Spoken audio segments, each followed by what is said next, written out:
I just want to put it there because that's the angle from being, see you got this right angle here. You got that line perpendicular to the level of the water, where the water is running across there. And so now you can measure the angle from the perpendicular over and then measure it this way. That way those two angles, these two are equal, these two are equal. Just a different way of drawing it and writing it.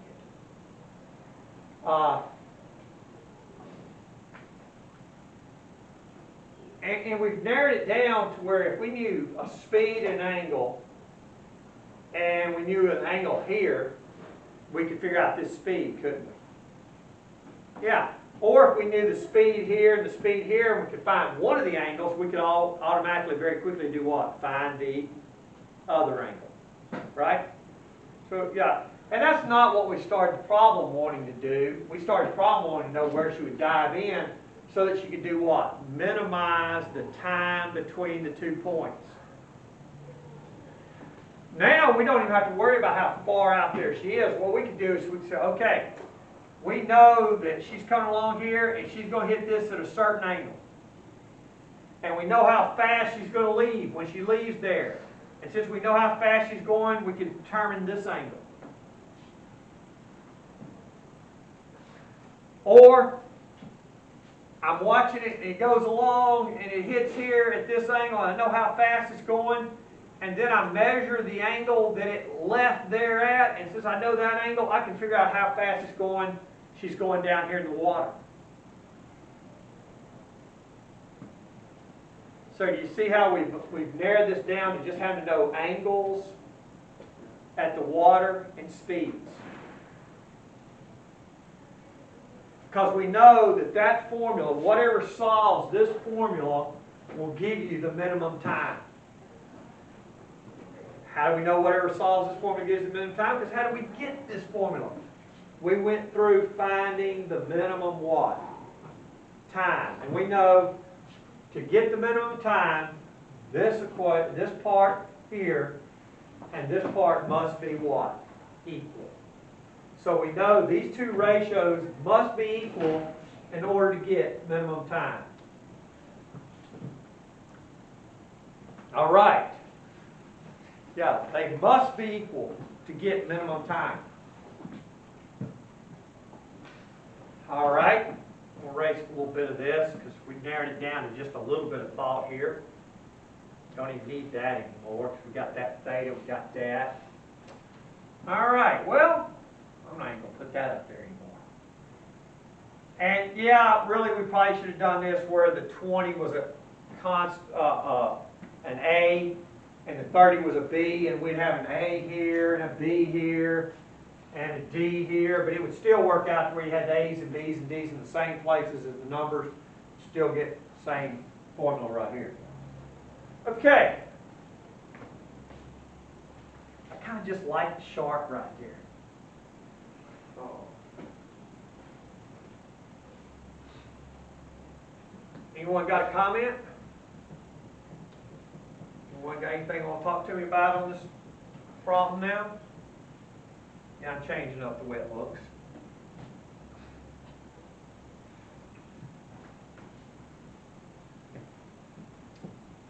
She runs faster than she swims. I can add some to the drawing, or I can let you think about it now.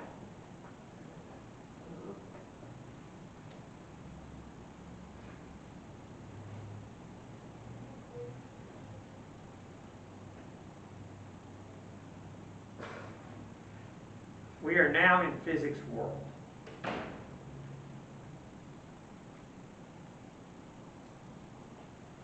Okay, this is air, and this is an aquarium down here. This is the water in the pool.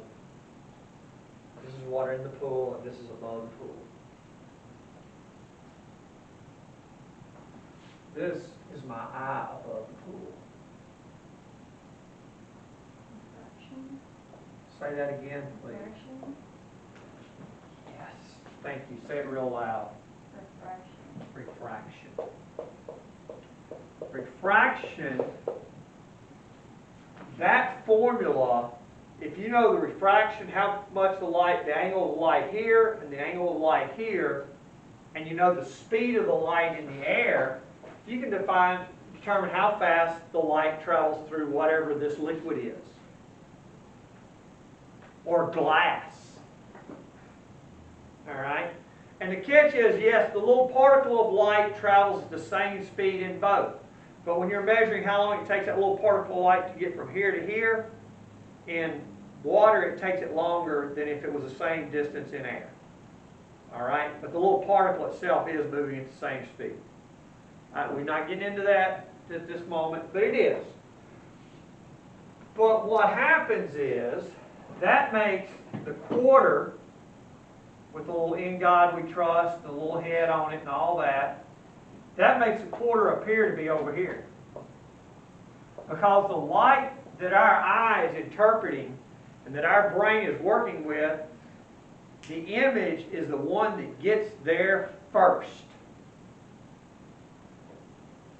And the one that gets there first is going to be the one that travels by the shortest time, not shortest distance.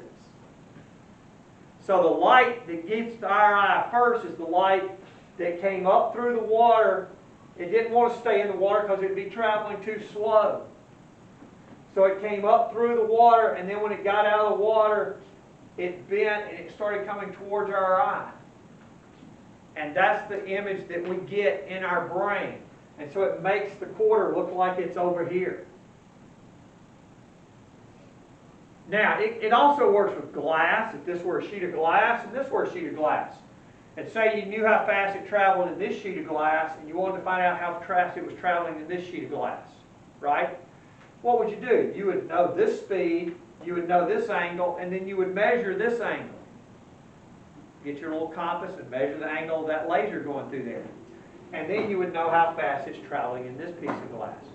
So basically, if you know the angles of refraction and you know one of the speeds, or if you know both speeds in one angle, you can calculate the other angle. And you can find out how much your image is off. In other words, if you know this speed, you know this speed, and you know this angle, then you can calculate how far that image is off, and you could adjust your sighting for it.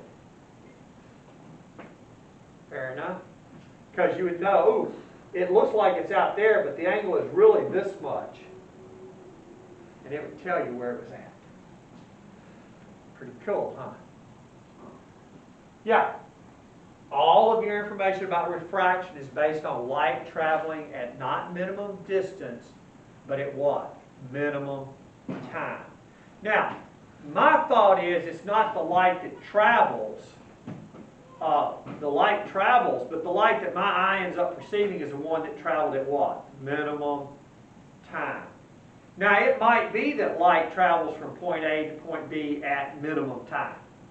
And, and the particle picks out the way to travel at minimum time. I don't know that. I don't know enough about light physics to know that. I do know that we know, as physics people would know, more about light than they do gravity. Gravity is the problem in modern physics. Light's not the problem in modern physics. Light, they got that figured out pretty good. Gravity doesn't fit a lot of the rules that they want it to fit. It doesn't work in the problem. Now, this is light refraction, and the whole key is the light travels, that we perceive anyway, by what? Minimum time. So light doesn't go straight through the universe. It travels through the universe going by minimum time. If there's a gravitational pull that could speed it up, I guess, the linear distance, not the particle, and then avoid ones that slow it down. But light travels it by minimum time. And this law is so important, or this is the law. You've actually proven a physics law, folks. This is the proof for the law. How do you prove this law? You find the minimum time. And how do you find the minimum time? You take the derivative, set it equal to 0.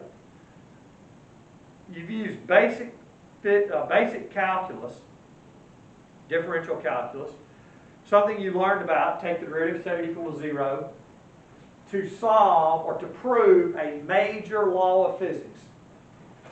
What is the name of this law? Theory of relativity. No. But it's probably part of the theory of relativity. I don't know that. You know, because really the little particle's really here, even though it looks like it's over here. And that's based on the light traveling by shortest time, not shortest distance. So the image looks like it's over there, but it's not. Okay, come on, someone. This is the blank law for light. It's named after a man. Boiler. Ah, good try, but wrong. Has anybody had any good escargot lately? Snell's law. Yeah. Escargot.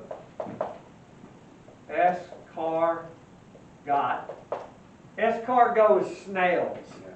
Folks, it's been 30 years since I ate a snail. Don't need to eat any more. Don't care that I really ate those. Because let's be honest, what do they taste like? Snot. No.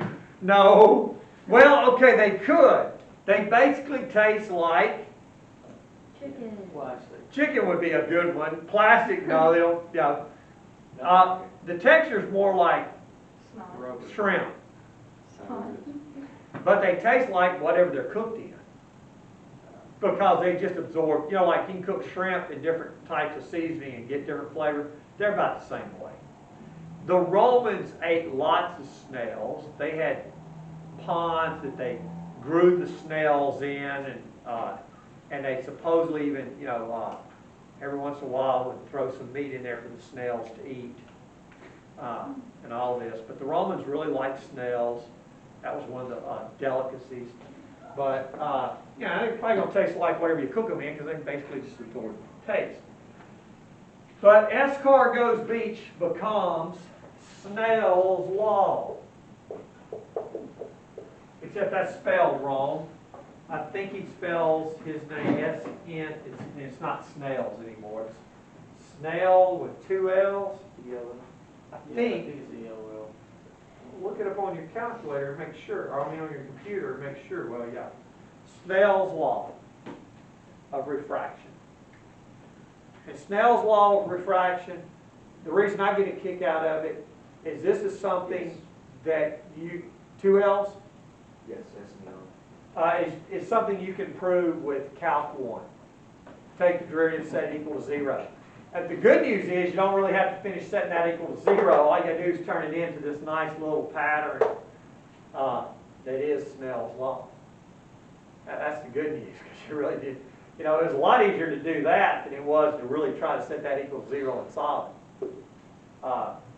And I might teach this a little bit later where we actually put a C1 and a C2 and an A for one distance and a B for the other distance. But it's going to work out the same way.